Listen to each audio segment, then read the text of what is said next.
So hello everyone, good afternoon.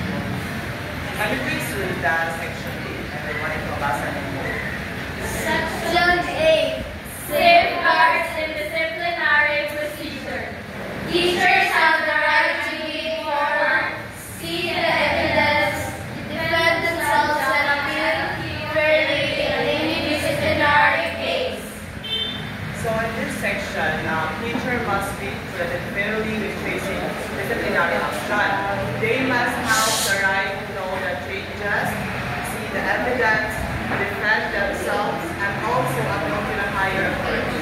In this section, just like for example, if a teacher is naive para sa siyang case, like always siya mali, so ang teacher is, hindi siya automatic na like literal dito nga walang bugat dahil bugat diretso ng mga cases. Kailangan sa siya matagaan ng own letter para tagaan niya yung self of time para mag-defend or kung saan yung reason why always siya mali. If sakto ba ang ilang iparatang sa teacher, hindi basta-basta like tagaan siya diretso of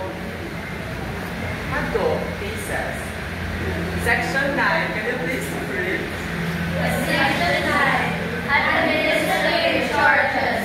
Teacher cases are handled by a committee that must submit its report within 30 days, and if the superintendent is involved, the Secretary of Education will appoint members. Kasi willing to explain. Imagine, gusto mo naman tambakan? Just,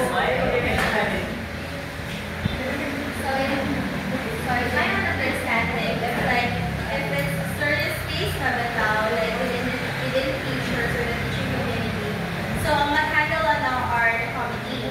However, the report must be submitted within 30 days. So I guess if wala pa siya 30 days, then no longer valid. Or maybe another dahil na po, like magpasa na pinag another report. And if the superintendent is involved, then the higher up or the Secretary of Education will take its action. Perfect. So if the teacher is reported as a misconducted or nashi sa yung mga action, the committee will investigate and decide fairly instead of the principal alone. Dili pwede nga ang iyang principal lang, like iyang sulusulungan ng cases sa teacher.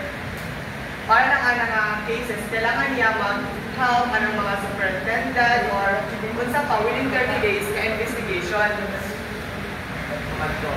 Section 10, no discrimination. There should be no discrimination in hiring, working, or removing teacher. Only professional qualifications should matter. From the word discrimination, it's pretty obvious that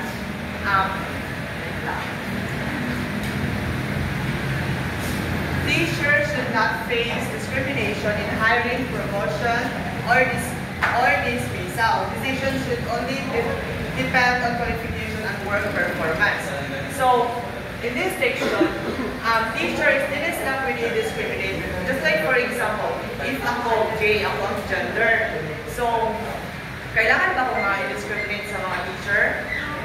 O, dili, di ba? Example, ang teacher is lahi iyang religious, lahi iyang belief. Dili na siya pwede i-discriminate. Ang purpose sa teacher is mag-teach or maka-help sa student or yan ang work. Dili siya, like, dili pwede i-apil lang yung personality para lang i-ano siya, discriminate. Section 11, can you please read everyone? Merit teachers. Whenever possible, the proper authority shall take all steps to enable merit adults, both of whom are public school teachers, to be employed in the state locality. If mag-ask ko ano yung kuan, section 11, mag-agree mo nga ang mag-asawa or ang partner, like iusaran sila sa isa ka school camp. Yes, gonna be one man.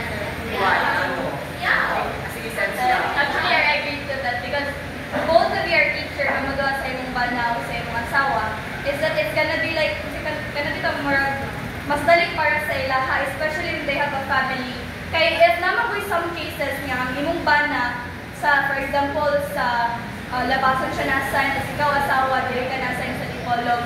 Ang inyong mga children is maglisod mo and if naay mga problema something like that. So mo jud nga if kanang possible sa isa rin sila ka locality sa isa ka isa ka municipality ba or sa isa rin sila ka school para mas dali para sa ila.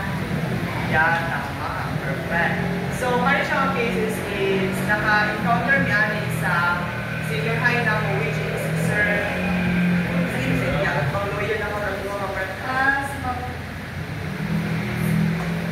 Granada. Si Sir o si Ma'am Granada. Yes, na mo siya ang question nga.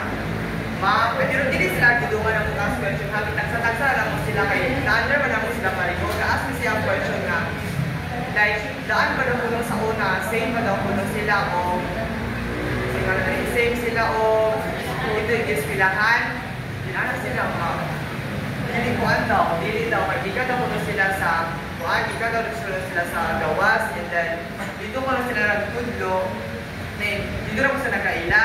So pag-abot ko nila dali sa Philippines, kaya more na sila dali, dito sila naka-decide na same school lang ang ilang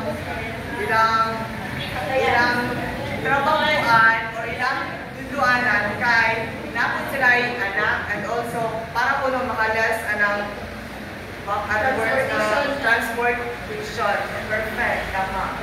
And the last one is section 12, academic freedom. Teachers shall enjoy academic freedom in the discharge of their professional duties, particularly with regard to teaching and classroom methods. So, teachers have the right to teach their own way and these methods will help students learn best. So, kita kung sooner if makapasar, if papalarin, manifesting. If ma-teacher na kapuhon, follow din mo, like, example, ang nakabutang dito sa libro is, kailangan tuluan ninyo o maayo ang yung student pinaagi sa pag-lecture. Follow mo, dili yung follow yung kaugaling yung way, like, example, like teacher nga, mas prefer sa iya ang mag-activities. Di ba? So, ang teacher is, nasa sila yung mga academic freedom, like, ilang own way, kung saan nila pagtudo ang ilang student, kung saan pamagi niya, mas prefer siya ang kining way na kung ginabuhat magpag-group activities ko sa mga student is, like, dara niya makita na ang young student is mas, mas maka-learn instead of mag-lecture. Pero, dili ko gayon na ang lecture is dili maayo. Kaya ako yung mga teacher na mas prefer sila ang lecture, especially if maayo pa sila ang lecture, di ba? Yes. Pero, wala ko na pilaan na. That's all.